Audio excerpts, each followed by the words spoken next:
What's up, guys? Welcome back to a slightly different news wave. Over the weekend, I developed a sore throat, and it's not allowing me to project very well. And with news wave, usually I have to project my voice a lot. So hopefully in the next day or two, back to normal, regular set, all that. Somebody's got to keep the PlayStation 3 wave alive. But today, we do have some stuff to go over, which actually includes a pretty big sale that went live over the weekend that's so good with new game pricing. Has people speculating if maybe there's something else that was going on with it. Also, there does appear to be another remaster coming from one of Sony's studios that's bringing up more concerns. And we also have good news for the 12 people or so who are playing Redfall, as it looks like Microsoft has come through with that patch. Guys, if you enjoy these videos, make sure you hit that like button. Helps out a ton. And if new here to the Spawn Wave channel, make sure you subscribe down below. And we're going to start today with Baldur's Gate 3 and Larian, with them asking if fans would like a physical copy, specifically though on PlayStation 5 and then soon to be Xbox. Now, we can see this posted up over on Twitter, and this is from Very AFK, who is the director of publishing at Larian Studios, just kind of bumping a post that asked if you would buy a physical version of Baldur's Gate 3. Now, he was pressed a bit from MVG about it being all on the disc, and in which case, it appears, based on the response, it would be on 2 Blu-rays, and that's not like necessarily a new thing. We've seen Square Enix do it. In fact, they've talked about it with Final Fantasy VII Rebirth that's coming up that will be on 2 Blu-rays. I believe in Asia, there is a physical release for Baldur's Gate 3 that's being published by Spike Chunsoft. So this would be just a global release for a physical copy. And sure, I didn't get into Baldur's Gate 3, but I do see a lot of value in having that game physically, all on a disc locally. No, oh, you have to download another 40 or 50 gigabytes or something. I think that'd be really cool for fans of the game and maybe people who want to collect a physical copy for their PlayStation or, again, soon to be Xbox. Also, if you missed it, Robocop Rogue City did get a demo on Steam, and it's about 45, 46 gigabytes or so. I downloaded it. I played it. I'm waiting to see if we'll get an Xbox and a PlayStation demo released as well to those stores, because at this time it's just on Steam. However, after spending about an hour or so with the demo, as I am going to get the full game, so I just wanted to see how the game was playing and kind of what to expect. It's a lot of fun. Now, it's not going to be a game that's going to take over the Game of the Year discussion or anything like that. But if you want an ultra-violent Robocop game, first-person shooter that does play into the old movies from like the 80s and all of that, yeah, this will do well. And I did like the idea of when you go into kind of that down the sights view, you start scanning all the different enemies. They'll blow up into pieces, and you can pick up parts of the environment and chuck them at people. And yeah, you can grab them and throw them or just punch them right in the face with Robocop's massive arm. So I think it's a lot of fun. I'll get it kind of as that shooting gallery arcade kind of game and just have a lot of fun with it. But if you're a Robocop fan, you definitely want to check this one out. It's on Steam now. Hopefully we see a demo pop up in the Xbox and PlayStation Store ahead of its November 2nd release. Oh, and it does appear that Microsoft is planning to close the Activision Blizzard deal this week. We already heard about the pre-approval from the CMA. It appears that the rest of their approval process will be complete, and Microsoft should move to close this acquisition, according to The Verge, by the 13th. That's being floated yet. Friday the 13th.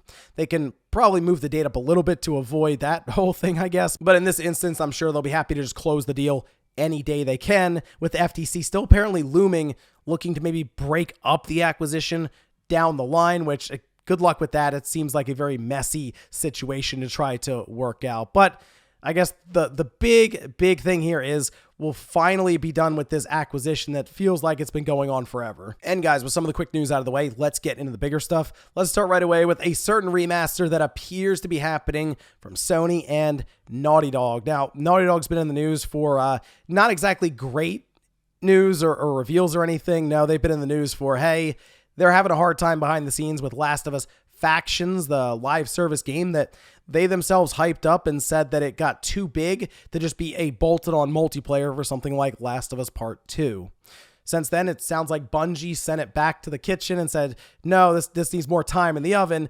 And apparently now it's been put on ice, according to a recent report, which sounds like it's probably never going to see the light of day, at least in the form that they were envisioning, where it would be its own separate thing. Well, now we see this post that was spotted, this over on PSU with the screenshot, because it's actually been removed from the lead outsourced artist's description here, but it says responsible for overseeing the production of all outsourced environment art assets, weapons, and interactive props for two iconic titles, The Last of Us Part 1 and The Last of Us 2 Remastered. Now, I am trying to figure out what exactly they would do to Last of Us 2 to make it a remaster, or in this case, I think a director's cut. See, I feel like people are looking at this similar to how they looked at Last of Us Part 1, where they think this is going to show up as a $70 big release. I kind of think this is going to be a director's cut situation, kind of like Ghost of Tsushima, where it was a $10 upgrade and they had a few extra things when it came to like the real-time rendering and cutscenes. So like the facial animations, lips, all that matched up to the words that were being said, the haptic feedback, DualSense features with the triggers, that sort of thing. I feel like that's what we're going to see with Last of Us 2 Remastered, and they'll repackage it, put it on store shelves with the PS5 logo on it. That way it's there for when their series picks back up with the new season. However, I will admit, Last of Us Part 2 right now on the PS5 already looks great. I mean, really, it's top tier stuff when it comes to the animation, the visuals, the gameplay. I know the plot, very controversial, sure. The events, the characters, all of that, but in the case of the game itself, it's one of the best that's ever been released in that sense, right? The attention to detail, all of this.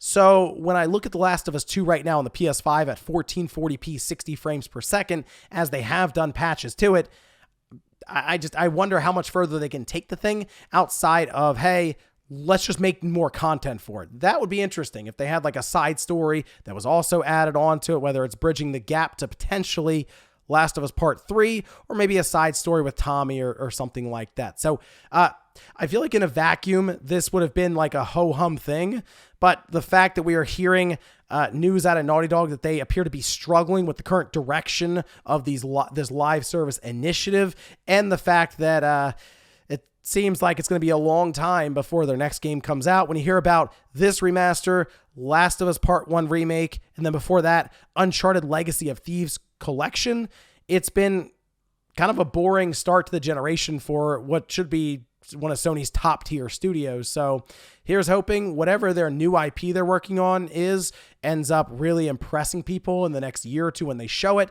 because it's possible they have one game up their sleeve for this entire generation, and maybe Last of Us Part 3 ends up being cross-gen for the PS6. Next up, let's talk about a game that's been kind of missing since October of last year. So an entire 12 months ago, we had Silent Hill 2 Remake from Bloober Team get revealed. It's pretty exciting for Silent Hill fans because, I mean, Konami really went all out. They're doing a lot of Silent Hill stuff, and we have that interactive movie series thing happening at the end of this month to coincide with Halloween. But it also looks like something is going on with Silent Hill 2 Remake, and maybe they're preparing a reveal for the release date, which we can see this posted up by Lost in Silent Hill over on Twitter, where they say information about Steam achievements, Brazilian and Ukrainian subtitles have been added to the Silent Hill 2 Remake Steam page. So, I mean, we can see the language and all that, but Steam achievements being added certainly got my attention, because that kind of feels like, okay, we have the overall skeleton of the game set up. We know where the achievements are going. They're now being dropped on Steam because we have some sort of announcement, an event, something coming up here for Silent Hill 2. Now, it's pretty obvious it's probably not coming out this year, and I would look towards maybe the first half of 2024 for that release. And in that instance, they could just honestly show up at any time with a trailer or a press release or just a big information drop and have a bunch of websites run it and just say, yeah, it's coming out March 2024 or something like that. I feel like it would have been good to have this game around Halloween, so end of October, but let's face it, October in general is packed at this time, and they may be better off waiting until the first half of next year, maybe the second half, worst case scenario. Give Bloober Team the time they need to really polish and release a good product, because this is Silent Hill 2. It is a classic game, especially for Silent Hill fans. So I think most people prefer that Bloober Team gets the time they need to really nail this remake. So I would just keep an eye out, because it does look like something is coming here pretty soon for Silent Hill 2. Next up, let's talk about an absolutely ridiculous deal that's going on at GameStop. And this seemed to go live over the weekend as more and more games were being discovered to be heavily marked down. We're talking about 75% off for new titles. So as I was going through, even I started filling up a shopping cart myself. And I think if you get to like $70 or $80, the shipping's just free. So I just did that and ended up with 12 or 13 games, all of which were shipped. However, if you have GameStops in your area that have these games in stock, you can just go into the store and pick these games up. And I just started making a list of these titles, and we'll kind of scroll through some of the search results here. But starting at the top, we have Callisto Protocol. That's $5. Again, these are new games. Scarlet Nexus is $5. Marvel Midnight Suns at $8. Valkyrie Elysium at $10. Star Ocean The Divine Force is $10. Stranger of Paradise, that's Final Fantasy Origin, at $10. Neo The World Ends With You at $10. Forspoken at $17. Fire Emblem Three Hopes, $15. I did throw Titanfall 2 in here because it's $2. WWE 2K23 at $9. Tales of Symphonia Remastered at $15. WarioWare Get It Together, $25. Tiny Tina's Wonderlands, $10. Resident Evil Village at $10. And No More Heroes 3 at $15. So the way this works is it defaults you to the used price. What you want to do from there, click new, and believe it or not, the used game might end up being more expensive than the brand new title by like 100%. It is some very interesting stuff going on right now over at GameStop. And it goes a bit further in the sense that Amazon started to price match some of these games. So you could actually have certain titles at $10 be prime shipped to your house, just straight up. Now, the thing people are trying to figure out, what's going on at GameStop right now, because this kind of looks like a fire sale from the outside. Some were wondering, are they preparing for the next Switch? I'm not kidding. Are they marking down a lot of these Switch games so that they can make room for when Nintendo announces the next system and they can start stockpiling all of those games? No, I think what's happening here is we have Amazon Prime Day is coming up soon. And then next month, of course, there's Black Friday, the kickoff to the shopping season.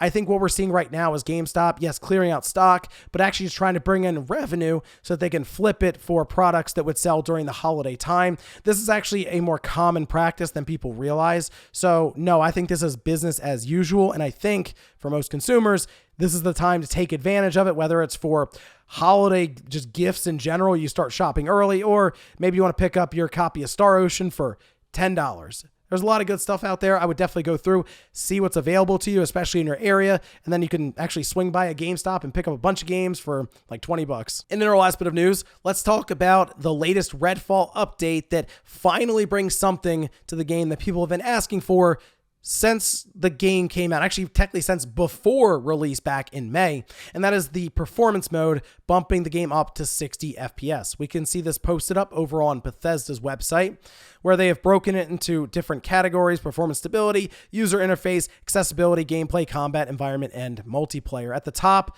again, the big one, enable performance mode on Xbox Series X and S, as well as improve PC performance and stability across a wide range of hardware configuration. Now, on the user interface side, it seems like they've done more specific things. I assume these are just like notes and feedback they got for different bugs and how to make the game maybe a bit more enjoyable when, for example, you're trying to purchase your ammo. They've made readability better in that sense. But other than that, we do have some things for combat, including the ability to do stealth takedowns. They say you can sneak up and take down unaware cultists and all this with staked weapons. And they've also increased open world enemy population and mission encounter balancing. So there is a lot here in this patch. The only thing to me is this is kind of modern gaming in a nutshell. The game came out back in May. It should have actually released in October. Like, it should have been coming out now, basically. But they put the game out, and then 5 months later, it's in an acceptable state where you can go, okay, it runs at 60 frames. It's got the stealth takedowns. It's more stable. They've done a bit more with accessibility. The user interface is improved. To me, this is just where it should have come out. And it's unfortunate because Redfall did get to a position where there weren't enough people playing to fill out a party of 4. There's like 2 or 3 people playing. Funny enough, though, that was an article that was written and pointed out by IGN.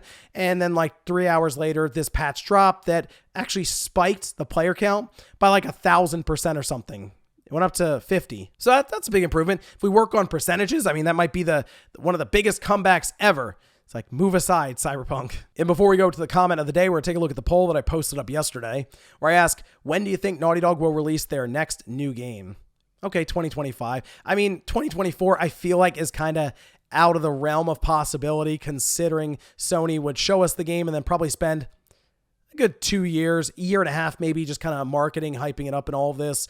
And I'm interested in what their new intellectual property will be, but I also wouldn't be shocked if it was 2028 and we get this Last of Us Part 2 remaster, and then they just spend the next 5 years creating a game for the PS5 and then also the PS6. Game development takes a while, so if you miss on something like their Factions multiplayer as a live service, you kind of go back to the drawing board and spend a whole other cycle working on your next title, and that means you might have one game in a generation. And we'll finish up with the comment of the day as you're seeing here. This is from Boy, who says, so many streaming platforms, now Sony has its own. We are at a point where I started missing rental video stores. They would be less expensive than subscribing to all these platforms, but they all slowly closed down in the 2010s in my area.